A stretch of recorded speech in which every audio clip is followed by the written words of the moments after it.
o sistema. Então, ele é muito bom, mas ele é um sistema caro. A implementação dele é cara, porque vai necessitar de muitos recursos computacionais. É como se você tivesse diversos servidores idênticos, com a mesma capacidade, com os mesmos dados armazenados, certo? Então, por um lado, ele é um sistema caro.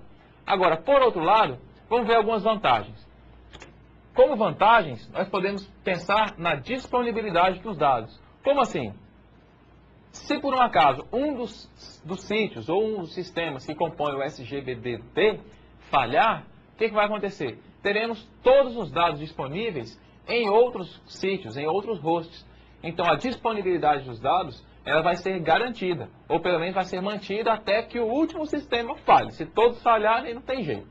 Agora, se um, dois, num conjunto de 10 falharem, não tem problema, porque a carga pode ser rebalanceada para os outros servidores que têm exatamente os mesmos itens de dados. Então a vantagem é o aumento da possibilidade de paralelismo nas operações.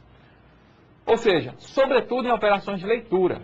Então, se uma transação quer acessar um determinado item de dados, e esse item de dados está disponível em diversos hosts, então outras aplicações, outras transações podem acessar esses itens de dados ao mesmo tempo, de maneira paralela, porque ele está disponível em diversos hosts. Então isso melhora a eficiência, a rapidez do acesso aos dados.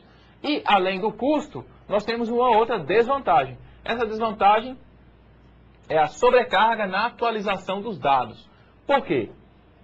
Você tem uma réplica do banco de dados em diversos servidores. Cada vez que você atualiza um item de dados em um dos servidores, essa atualização tem que ser propagada para todos os outros, para manter a consistência do banco de dados distribuídos. Além de ter essa característica de transparência e tudo, ele mantém as mesmas características dos bancos de dados comuns, dos bancos de dados centralizados ou locais, que também tem que estar em situação consistente. E, por exemplo, dependendo da tecnologia de rede que é usada na comunicação entre os servidores, essa propagação da atualização dos itens de dados ela pode se tornar lenta. Então, uma série de fatores incluem aí a eficiência de um sistema de banco de dados distribuído, certo? Bom, outra forma de armazenamento dos nossos fragmentação. Nesse sistema de fragmentação, o sistema particiona uma mesma relação, né, então, por exemplo, uma tabela, em vários fragmentos e armazena cada fragmento em um sítio diferente.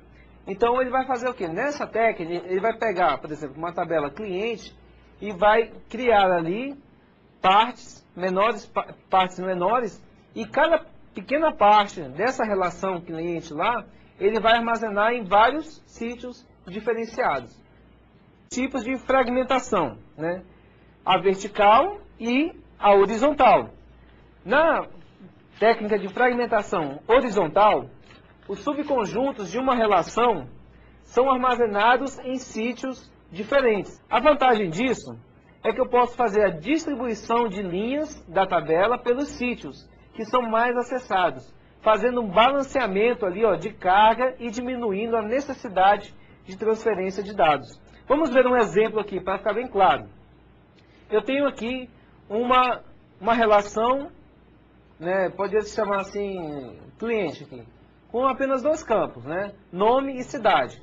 Eu tenho aqui meus nomes aqui, os clientes, e as cidades nas quais eles residem. Eu vou fragmentar então essa relação que eu tenho aqui e vou armazená-los em diversos sítios. Por exemplo, aqui, ó, vejam, a minha fragmentação é horizontal, então é a linha aqui, ó, o meu registro completo, nome e cidade. Eu vou criar um grupo aqui, ó, Carlos e Igor, cidade Palmas, e vou armazenar no sítio 1. Nessa outra fragmentação aqui, o Marcelo e o Jaime, que moram em São Paulo, eu vou armazenar no sítio 2. E nessa outra fragmentação, Isabela e Mônica, que moram em Curitiba, vou armazenar no sítio 3. Então, são subconjuntos de uma relação nos quais eu estou armazenando aqui em sítios diferenciados. Por que eu faço isso? O que eu ganho fazendo esses subconjuntos e armazenando eles em locais diferentes? Por exemplo, eu vou ganhar em agilidade no retorno das informações. Quando eu realizar uma tarefa de consulta, por exemplo, eu vou estar realizando uma consulta local nos dados. Eu não preciso ter todos os dados, todos os registros da minha tabela armazenados no sítio 1, no sítio 2, no sítio 3, como nós vimos aquela de replicação. Aqui eu estou tirando apenas parte dos dados e vou utilizá-los da melhor forma possível. É claro que quando você, ao fragmentar uma relação, você tem que entender e ter uma técnica, saber por que você está particionando aquela relação. Essa performance, porque no caso geral, você só vai precisar da comunicação dos dados quando o cliente de uma filial, por exemplo, quiser acessar o banco de dados da outra. Que aí você pode tentar direcionar o sistema para que cada um acesse localmente quando possível e somente quando for estritamente necessário haver a comunicação entre os diferentes sítios, ela vai acontecer. Mas além da horizontal, nós temos a fragmentação vertical. Vamos olhar. Na fragmentação vertical, não as linhas de uma tabela formarão subconjuntos, mas as colunas. É como se você pegasse numa determinada coluna, ou melhor, numa determinada tabela que tem os campos nome, CPF e idade. Você pegasse todos os registros, o campo nome, e armazenasse no host 1.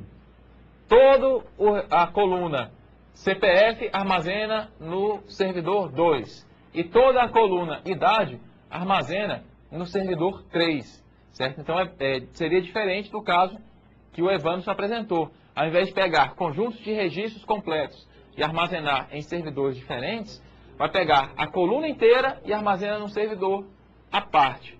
Certo? Agora, como que a gente vai saber a qual coluna, a qual relação aquela coluna pertence? Aí tem que ter uma informação adicional. Tem que relacionar sempre uma coluna com uma determinada tabela. Além disso, nós temos aqui o exemplo. Nesse exemplo, nós temos aí o mesmo conjunto de dados que foi apresentado para a fragmentação vertical, só que agora ele vai ser dividido de maneira diferente. Olha só, a coluna nome vai ser armazenada no sítio 1, enquanto a coluna cidade vai ser armazenada no sítio 2. Certo? Então, vocês podem perceber aí a diferença. Certo?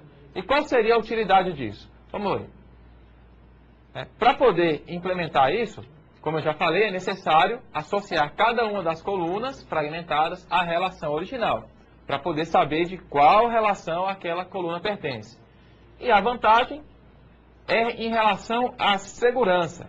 Como assim a segurança? Dificulta acessos indevidos a uma linha completa de uma tabela. Sistemas de banco de dados distribuídos, nem todos são iguais, né? Existem tipos diferentes. E vamos conhecer agora então esses tipos. Para nós avaliarmos, né, esses tipos de banco de dados, existem uns fatores de distinção. O primeiro dele é o homogêneo. Ele vai dizer assim, se todos os componentes, por exemplo, cliente e servidor, utilizam o mesmo software, né, o software do mesmo fabricante ou fornecedor, quer dizer, os softwares são idênticos daquela solução completa ali, que eu tenho um banco de dados distribuídos homogêneo, ok? Se, porventura, eu não tenho os softwares de clientes e servidores, não utilizam softwares do mesmo fabricante ou do mesmo fornecedor, são softwares diferentes, para uma solução diferente, então ali eu tenho um sistema de banco de dados distribuído heterogêneo. Então são esses dois tipos aí que nós conhecemos. No ambiente heterogêneo, há necessidade de definir um padrão de interoperabilidade. É a capacidade de um sistema interagir com outros, de diferentes tecnologias e padrões. Tem aí algumas formas de garantir, então, esta interoperabilidade. A primeira dela é a implementação do chamado middleware. O middleware, ele vai garantir a conversão das mensagens trocadas entre o sítio. E outra forma de garantir essa interoperabilidade é a criação, a implementação de um protocolo comum de comunicação. Tecnologia antiga que não se utiliza muito mais. E o outro é de uma tecnologia mais nova. Alguém tem que implementar a comunicação entre esses servidores. Esse é o papel do middleware, como o Evandro aqui acabou de comentar. Certo? E uma outra forma de classificar os bancos de dados é em relação ao grau de autonomia.